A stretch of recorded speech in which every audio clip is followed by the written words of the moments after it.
maintenant, je voudrais appeler nos trois invités qui vont conclure cette journée. Donc, les Dominique et Sylvie. Voilà. Donc, juste pendant qu'ils s'installent, je vais vous dire deux mots. D'une part, une fois de plus, vous remercier infiniment d'avoir joué le jeu de ce travail compliqué, dont je comprends bien qu'il peut susciter des frustrations, puisque bon, on parle, on propose, et puis les choses se resserrent au fur et à mesure. Donc voilà, on a conscience, on expérimentait aussi cette formule. On est heureux et fiers que vous soyez entrés dans cette démarche. J'ai relu tout l'après-midi ces panneaux affichés, tout ça, tout ça c'est extrêmement riche et enthousiasmant. J'ai bien entendu que ce que nous disait Madeleine Derbrel, c'est qu'il faut aller et que même quand on a envie de ne pas trop bouger, qu'on a peur de perdre l'équilibre, mais il faut aller. Donc voilà ce que nous sommes en train de faire. Alors, comme je le disais hier, rien n'est terminé. On est dans un processus, comme dirait notre cher pape François. On est en train d'initier un processus. On n'est pas du tout au bout. Et nous le construisons ensemble. Donc, je sais que vous êtes fatigués, je l'ai entendu. Quand même, on a besoin de vous demain. Pour ceux qui peuvent être avec nous encore, parce que voilà, on va encore avancer et peut-être que ça permettra d'éclaircir des zones encore confuses. Merci beaucoup et merci à nos trois invités que vous connaissez, que vous avez entendus avec nous ou ailleurs. Donc, Dominique Coatanea, je vais essayer de ne pas écorcher son si beau nom, c'est difficile quelquefois. Donc, qui est théologienne, doyen de la faculté de théologie de l'UCO dans l'Ouest à Angers, que vous avez entendu hier matin.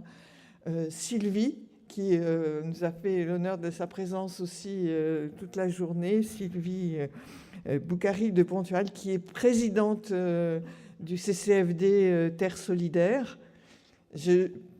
Comme ça, juste par incise, je dirais que moi, je suis très heureuse de savoir que CCFD et le Secours catholique sont présidés par des femmes.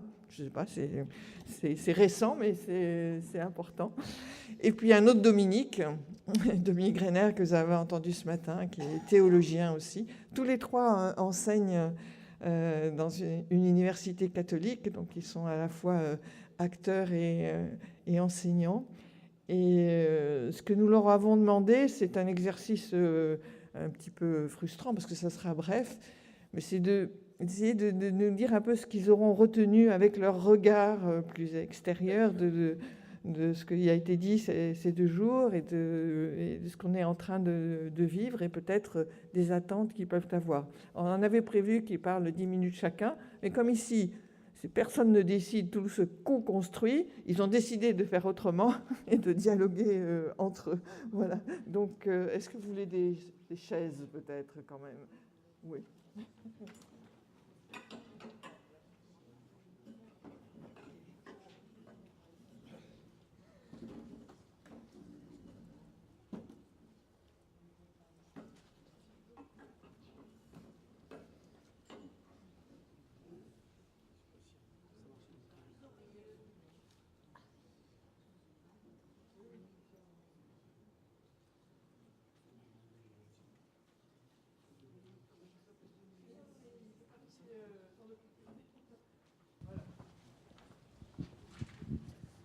Pardon pour ce temps d'installation.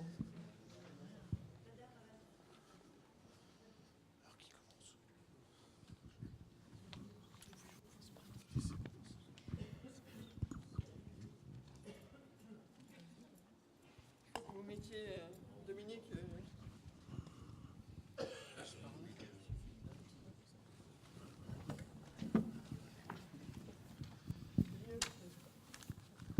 Une première réflexion. Là, cet après-midi, j'étais dans l'axe sur la production du commun. C'est assez intéressant parce qu'on se pose la question comment les semaines sociales veulent produire du commun, et puis on a essayé de le faire nous-mêmes. C'est ça, hein, de mettre en commun voilà, un certain nombre de convictions, de faire émerger des idées pour que ça prenne forme sous forme d'action et que ça se déploie en projet. Puis on découvre, voilà, on aimerait bien faire du commun, mais c'est pas facile à faire du commun. C'est pas facile parce qu'on n'est pas formé pour ça, parce que voilà, entrer dans un travail d'écoute, voilà, c'est pas facile, rien ne s'improvise. Et peut-être que je me disais, voilà, dans un monde qui est de plus en plus façonné par la co-construction, par la collaboration, voilà, et ben, il faut qu'on rentre dans cette dynamique. Peut-être on parlait d'initier des processus. Je crois qu'on a essayé d'initier un processus de changement dans les semaines sociales en essayant d'entrer dans un processus de production de commun, parce que c'est ça ce qu'on voudrait que soient les semaines sociales. C'est ça que j'ai entendu à travers les axes. Voilà. Et ça comment on va se former à ça? J'avoue que c'est une démarche qui n'est pas évidente. Enfin, voilà, une première, ce que je retiens moi de cet après-midi, et c'est avec cette interrogation que je pars pour les différents lieux voilà, que je fréquente. Comment on apprend à faire du commun? Comment on apprend?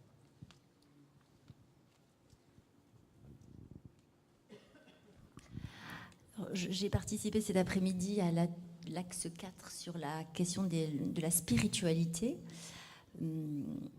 Et peut-être un point qui est apparu et qui me semble important de vous redire à tous, c'est que plusieurs groupes ont travaillé sur cette question-là, et dans le regroupement, nous avons remarqué que la question de l'appropriation de l'encyclique Laudato Si comme l'encyclique pour le XXIe siècle, ça c'était un point commun sur lequel 5 groupes avaient travaillé. Et ce point-là conduisait aussi à ce que les uns et les autres disent une très grande humilité, parce que d'autres ont déjà commencé à travailler sur cette appropriation de Laudato Si, et qu'au fond, il nous faut accepter ce regard critique sur nous-mêmes. Commençons par rentrer dans l'appropriation pour nous, au niveau des différentes antennes territoriales, et appelons les acteurs locaux qui sont déjà sur ces questions-là à travailler avec nous. Et à ce moment-là, peut-être qu'on rejoint, c'est ce que les uns et les autres disaient aussi, on rejoint notre ambition, vous l'avez dans la page 9, notre ambition pour notre réseau, devenir un carrefour reconnu pour l'ensemble des acteurs qui, par leur action et leur réflexion, cherchent à contribuer au bien commun. Eh bien, la première chose, c'est de remarquer que ce carrefour, ça n'est pas nous qui devons décerner le titre de carrefour, mais les autres doivent nous dire si oui ou non et à quelles conditions on devient ensemble, où les semaines sociales sont attendues pour être ce carrefour. Mais ça demande vraiment d'aller vers, de sortir de soi pour aller vers. Voilà, c'est peut-être ce que j'ai entendu et qui rejoint tout à fait l'appel du pape François dans Laudato Si, qui consiste à dire on a un vrai chemin de spiritualité, on pourrait dire, à réintroduire au cœur même de notre vie chrétienne. D'où le titre, ça nous a pris un certain temps, mais vivre Laudato Si. Alors je vais prendre ma casquette d'acteur de terrain qui rassemble beaucoup d'acteurs de terrain, puisque le CCFD Terre Solidaire rassemble une trentaine de mouvements et services d'église. J'ai beaucoup entendu parler de réseaux, de se rassembler, de fédérer, ici ou là. Moi, je vais dire, mais d'une autre manière, mais ces réseaux existent déjà. Le CCFD Terre Solidaire en est un, mais il y en a beaucoup d'autres. beaucoup d'autres qui sont peut-être moins verticaux que l'Église institutionnelle et beaucoup plus horizontaux. Donc il y a des modes de fonctionnement qui vont induire les modes de réflexion et les modes d'action. Et du coup, je dois dire qu'à partir d'une réflexion de Dominique Greiner ce matin sur la création même des semaines sociales de France, qui avait comme utilité de couvrir un champ qui ne l'avait pas été jusque-là, celui de la justice sociale, eh bien, je me suis dit, puisqu'il nous a fait faire un saut dans le temps absolument formidable, il y a plus de 100 ans à aujourd'hui, je ne sais pas ce qui s'est passé entre-temps pour les semaines sociales de France, mais le saut était si violent quand je l'ai entendu, que la question que je me pose, que je me suis posée toute la journée, et je n'ai pas la réponse, je vous dis tout de suite, je ne sais pas si vous l'avez, mais au fond, aujourd'hui, c'est quoi la justice sociale, le combat pour la justice sociale? Est-ce que c'est le même qu'au moment de la création ou pas? Alors, première question.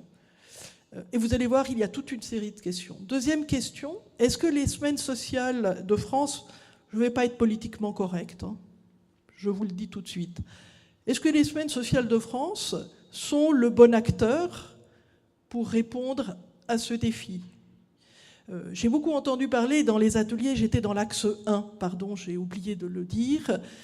J'ai beaucoup entendu parler, il faut répertorier les acteurs, il faut leur proposer un certain nombre de choses. Oui, mais... est-ce que seulement vous avez pensé que ces acteurs ne vous ont peut-être pas attendu, au moins certains, qu'ils ont déjà mis en place des réflexions sur l'enseignement social de l'Église, que certains d'entre eux articulent réflexion et action, et certains d'entre eux sont ici. Et donc...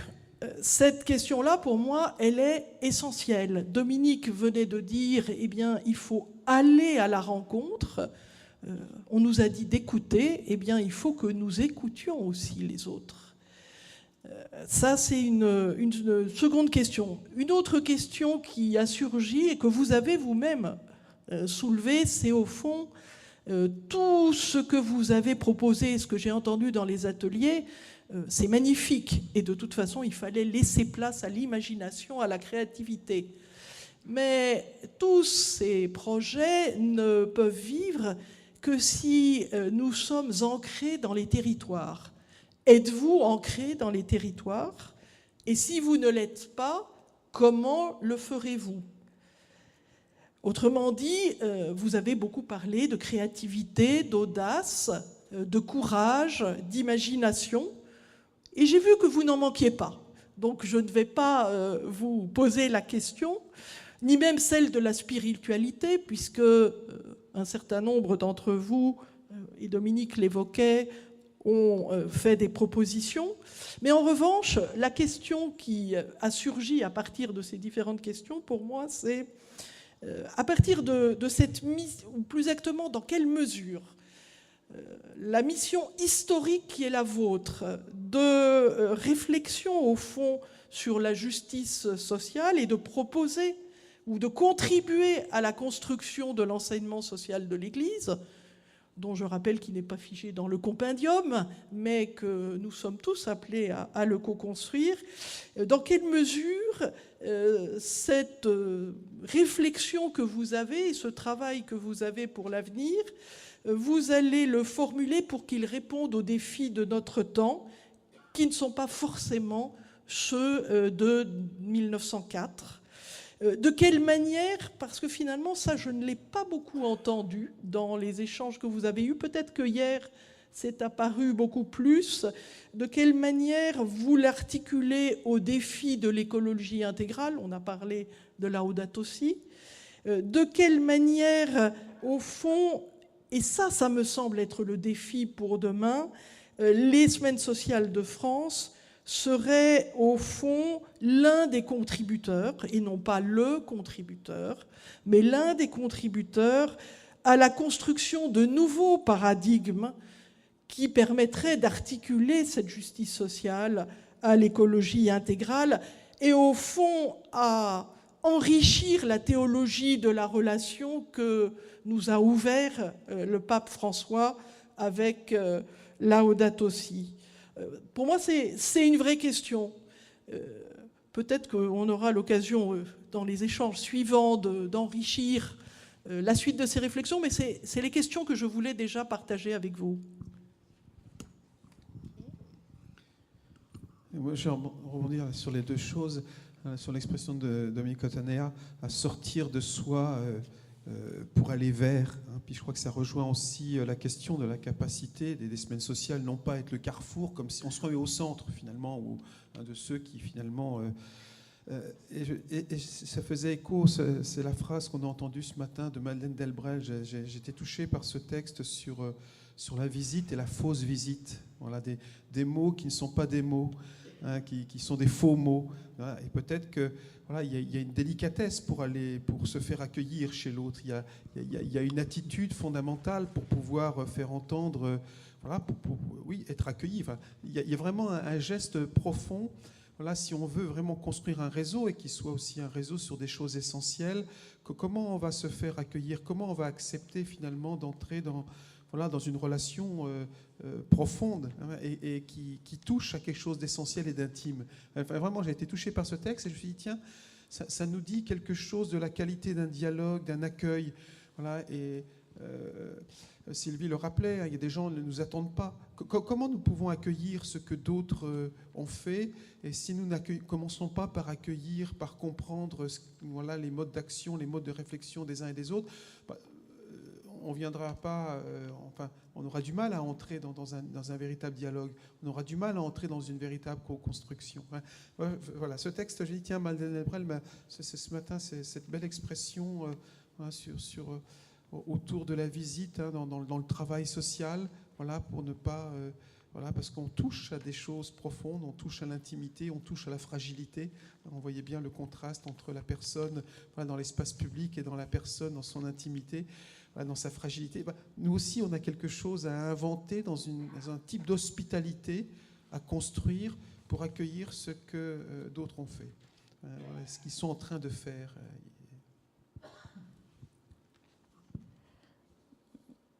Dans cette dynamique-là, il me semble que dans les ambitions, dans le projet, il y a quelque chose de l'ordre d'entrer dans ce que vous appelez un réseau. Et on voit bien que ça suppose, vous l'avez dit aussi à plusieurs reprises, un processus. Et simplement, tout à l'heure, en travaillant, je me suis rendu compte que lorsque on avait défini le travail qui nous était demandé de faire, c'est-à-dire rédiger un projet. Le projet, sa définition, c'est d'avoir un début et une fin. Or, vous voyez bien que rentrer dans un processus, c'est ne pas savoir exactement où nous conduit le processus. En revanche, ça ne veut pas dire qu'il s'agit de faire n'importe quoi, mais ça veut dire qu'il faut accepter que la marche nous change.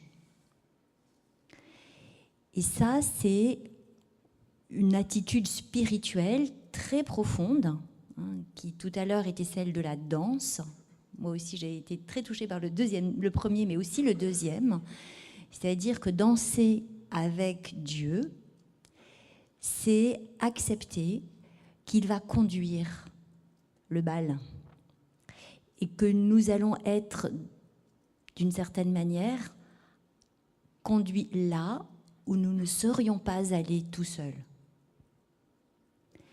Et ça suppose donc, au point de départ, d'accepter de se laisser conduire, de déplacer, mais que c'est joyeux. Je crois que c'est ça le fondement de ce que nous dit le pape François, la joie de l'Évangile. Ça passe par des renoncements, mais c'est profondément joyeux. Alors ça peut être une joie qui passe par l'épreuve, bien sûr. Mais il y va de cette vie, et la vie spirituelle, elle nous conduit à de la vie, je l'ai dit tout à l'heure, de la vie la vivante. C'est l'Évangile de Saint Jean, la Samaritaine, donne-moi de l'eau, à boire, et cette eau jaillissante en vie éternelle.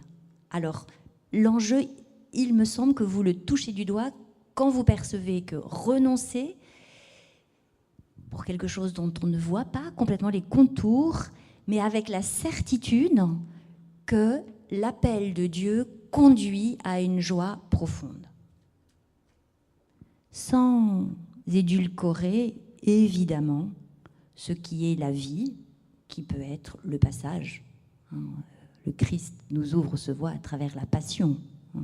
Donc, sans illusion sur le chemin et sur ses difficultés.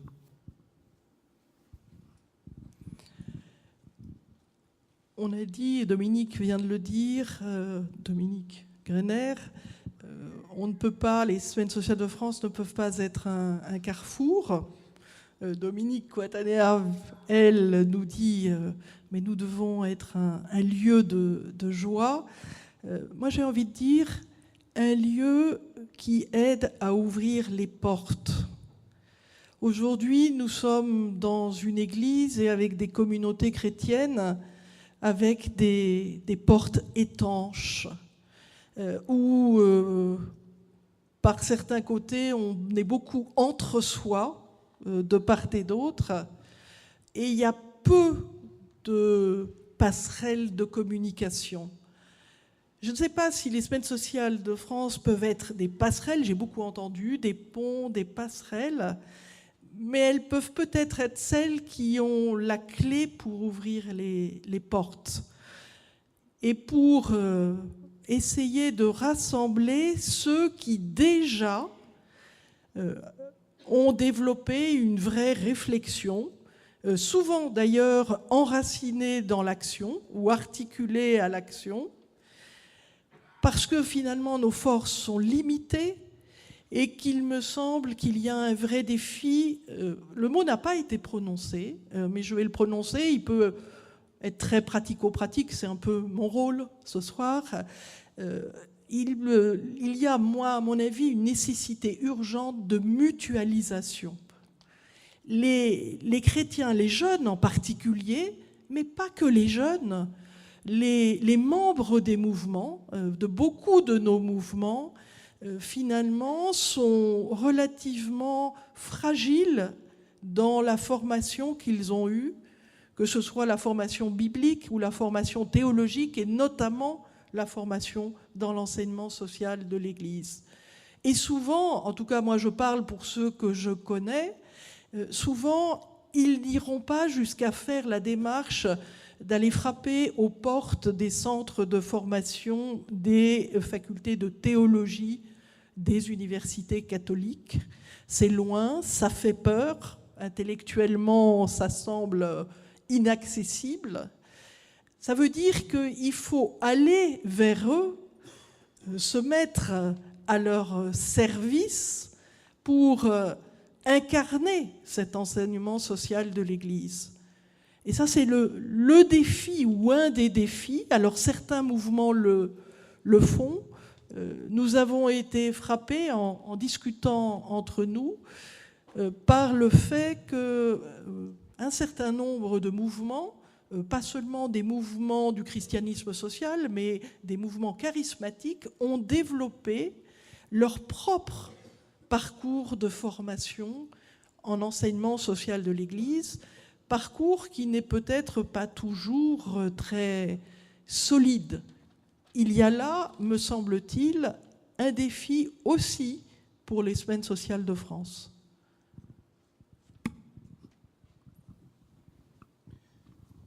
Une autre réflexion qui me venait en écho à Laudato Si, qu'on a beaucoup cité. Le pape François nous invite vraiment à être les promoteurs d'un nouveau style de vie. Et la question du style s'est posée pour les semaines sociales. Est-ce que quel est le style des semaines sociales pour travailler à un nouveau style de vie ? Quel va le style ? Donc c'est vraiment, et c'est quelque chose de profond, ça, c'est une expression qui nous vient de Paul VI, qui a beaucoup travaillé ce thème-là dans des catéchèses. Il y a un style de vie chrétien, et quel serait dans ce style de vie chrétien, quel serait le style la spécificité dans sa manière d'être, de fonctionner, de réfléchir, de penser. C'est une question qui revient d'ailleurs souvent ici dans les papiers. Voilà, une spécificité. Donc, qu'est-ce que les semaines sociales vont apporter à l'élaboration d'un style de vie, dont le pape François nous dit il y a un style de vie chrétien, il y a un style de vie païen. Il y en a un qui conduit à la mort, il y en a un qui conduit à la vie. Donc, il y a quelque chose de radical. Comment nous allons être un lieu avec d'autres qui manifestent la capacité d'inventer un autrement dans les relations humaines, un autrement dans la manière de consommer, un autrement dans la manière de produire, un autrement dans la manière d'accueillir les migrants. C'est ça que l'Évangile nous pousse à un autrement. C'est ça la créativité dont on parle. Donc comment nous serons ce lieu de fomentation avec d'autres, d'un autrement possible et de manifestation qu'il y a un autrement possible. Et un autrement possible qui est déjà en route. Des gens ne nous ont pas attendus pour inventer cet autrement. Et à nous de repérer ce qui est en train de surgir dans notre monde, d'un autrement, des haltères, je ne sais pas quoi, il y en a partout. Mais nous, il y a cet autrement qui surgit, lequel est conforme à l'Évangile, lequel mérite d'être soutenu, lequel aussi nous allons contribuer à partir de nos ressources propres à consolider, à faire surgir encore. Donc là, pour moi, il y a un défi qui concerne les semaines sociales, mais qui me semble qui concerne l'ensemble de l'Église. Donc comment les semaines sociales seront au rendez-vous de cette émergence de ce style de vie qui est conforme à l'Évangile.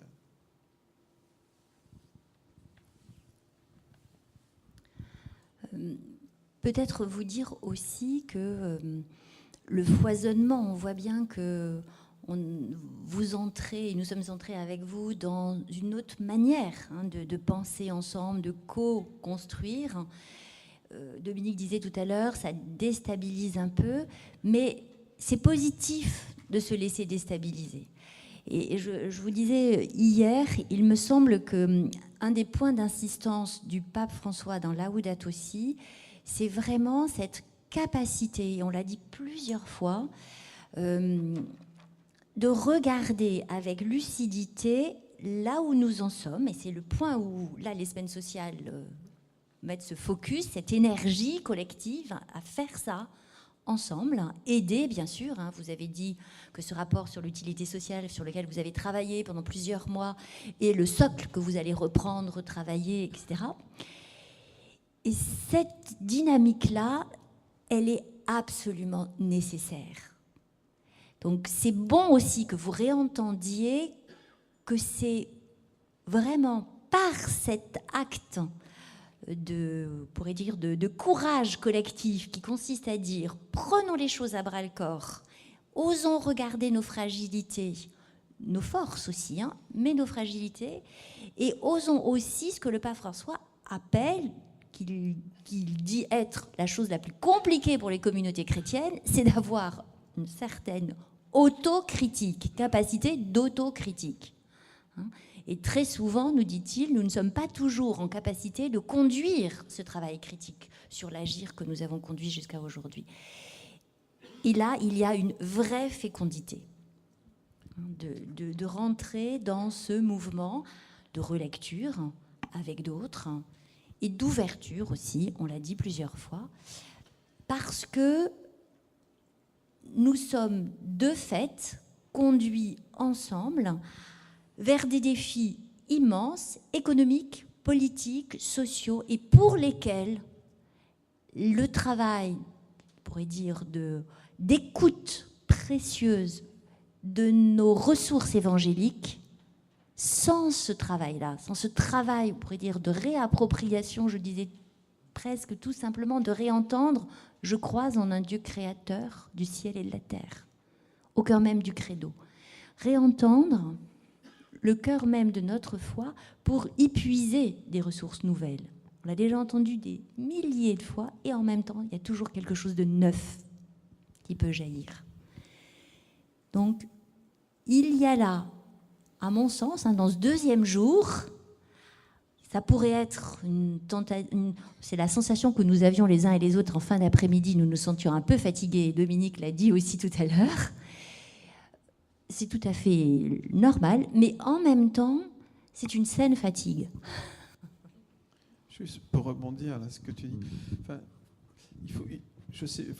nous théologiens qui travaillons en morale sociale, un texte comme Laudato Si nous a complètement bousculés et libérés.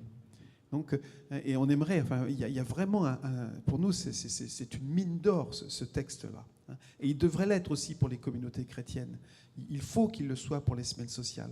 C'est vraiment, ça libère nos catégories habituelles de pensée, ça nous oblige à penser de manière dynamique. Voilà, on évoque à l'instant ce travail d'écoute qui est au cœur. Il y a une écoute auquel le pape François nous invite, et y compris en commençant par ce qui est petit, ce qui semble anodin, ce qui semble sans importance. Voilà, ce qui semble inutile, ce qui semble à la marge, c'est ça le point de départ. Et puis, quand il parle d'écoute, il l'articule aussi avec la question de la conversation. Il y a une conversation qu'il faut. Nous ne sortirons pas de la crise, des crises que nous connaissons, sans une conversation, sans un dialogue fourni entre disciplines, entre représentants de diverses traditions. Voilà. Donc, il y a vraiment un défi. Voilà, et qui me semble en cohérence avec tout ce qu'on a dit avant. Voilà, comment nous serons au service d'une conversation dans laquelle nous serons un des acteurs pour entendre, pour parler. Il me semble qu'il y a un défi pour les semaines sociales. Comment nous serons une grande oreille, là, comme celle qui est dessinée dans le coin, et pour faciliter la conversation entre des personnes qui ont du mal à se parler aujourd'hui, des personnes qui s'ignorent alors qu'ils travaillent sur les mêmes champs. Vous avez vu comment les théologiens reconnaissent humblement avoir été bousculés par Laudato Si. Alors moi, l'actrice de terrain, je dois dire, on a précédé Laudato Si. Laudato Si est venu valider tout ce travail que nous faisions depuis des dizaines d'années. De temps en temps, il faut quand même marquer la supériorité de l'action sur la réflexion. J'ai la double casquette. Ça me libère de le dire. L'action a toujours précédé la réflexion. En théologie, c'est ça. Il y a un peu de réflexion théologique quand ça commence à dérailler. Et du coup, moi, je vais rebondir et consonner malgré tout avec les deux Dominiques, en m'appuyant sur la joie de l'Évangile, qui est une source inépuisable d'inspiration et d'élan créateur, en rappelant, beaucoup d'entre vous se le remémoreront, finalement les 4 principes sur lesquels s'appuie le pape François et qui pourraient tout simplement guider notre réflexion dynamique pour envisager en confiance et sereinement l'avenir. Je vous rappelle le premier principe, le temps est supérieur à l'espace. Oui, il faut avoir une vision de long terme, il faut avoir le courage d'avoir une vision de long terme, il faut avoir le courage, ce que vous êtes en train de faire, de bousculer tous les présupposés, vos cadres habituels de réflexion, pour faire jaillir du nouveau, mais du commun.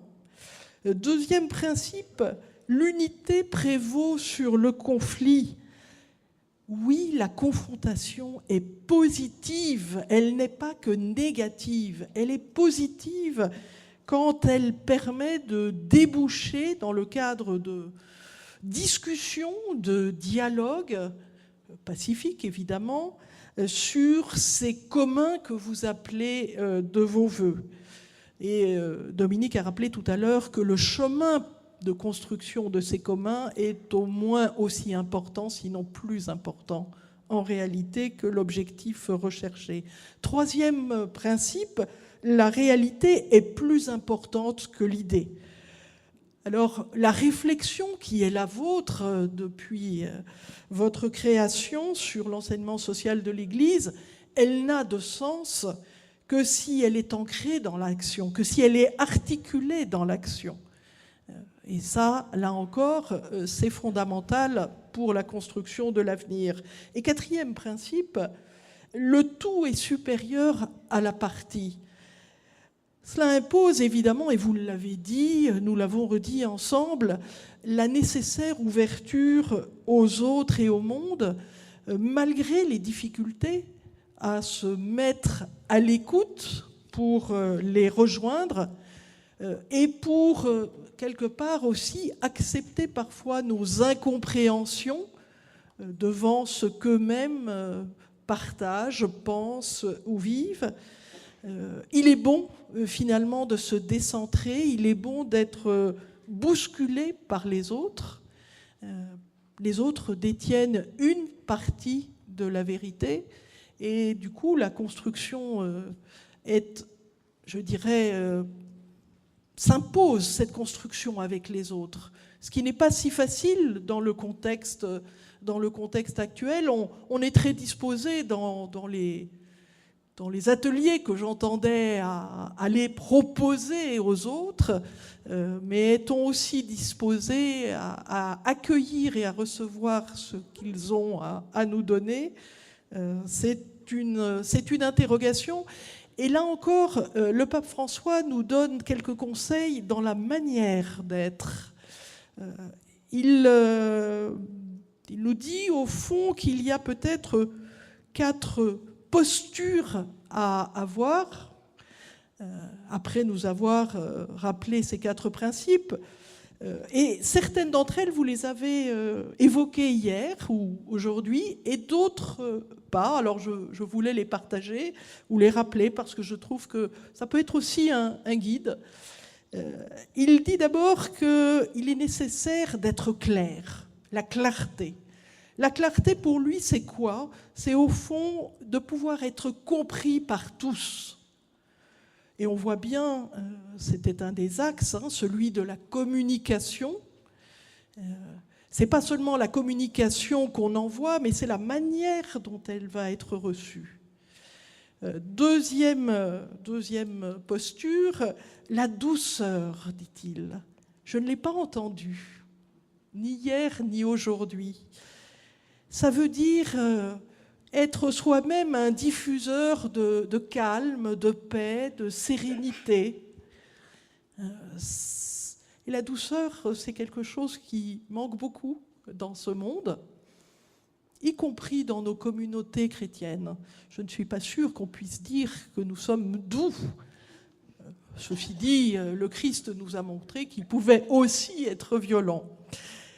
Troisième posture que nous rappelle le pape François, c'est la confiance. Alors ça, vous l'avez beaucoup dit, confiance en soi-même, confiance dans les autres, bien sûr.